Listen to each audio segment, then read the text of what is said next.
পাঁচ দফা দাবিতে আন্দোলনরত ঢাকা বিশ্ববিদ্যালয় অধিভুক্ত সরকারি ৭ কলেজের শিক্ষার্থীদের ধাওয়া দিয়ে নীলক্ষেত মোড় থেকে সরিয়ে দিয়েছেন ঢাকা বিশ্ববিদ্যালয়ের শিক্ষার্থীরা।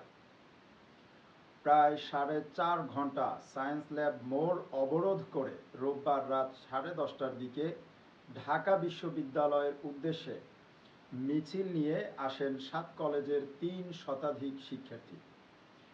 তারা নীলক্ষেত মোড় থেকে ঢাকা বিশ্ববিদ্যালয়ের মুক্তি ও গণতন্ত্র তোরণের সামনে অবস্থান নেন। এক পর্যায়ে ঢাকা বিশ্ববিদ্যালয়ের বিভিন্ন হল থেকে কয়েক শত শিক্ষার্থী বেরিয়ে এসে তাদের ধাওয়া দেন।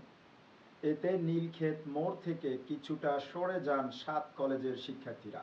রাত 11:15টার সময়ও নীলক্ষেত মোড়ের দুই পাশে অবস্থান নিয়েছিলেন ঢাকা বিশ্ববিদ্যালয়ের ও ৭ কলেজের শিক্ষার্থীরা। ৫ দফা দাবিতে সন্ধ্যা ৬টার দিকে ঢাকা কলেজের সামনে জড়ো হন ৭ কলেজের শিক্ষার্থীরা।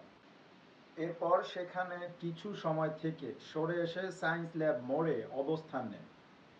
এতে সায়েন্স ল্যাব, নীলক্ষেত মোড়, এলিফ্যান্ট রোড সহ আশেপাশের সড়কগুলোতে তীব্র যানজট দেখা দেয়। আন্দোলনরত শিক্ষার্থীরা বলেন, ৫ দফা দাবি নিয়ে ঢাকা বিশ্ববিদ্যালয়ে আলোচনা করতে গেলে বিশ্ববিদ্যালয়ের সহ উপাচার্য অধ্যাপক মামুন আহমেদ ৭ কলেজের অর্ধশতাধিক শিক্ষার্থীকে অপমান করেন। এর প্রতিবাদে তারা সড়ক অবরোধ করেছেন।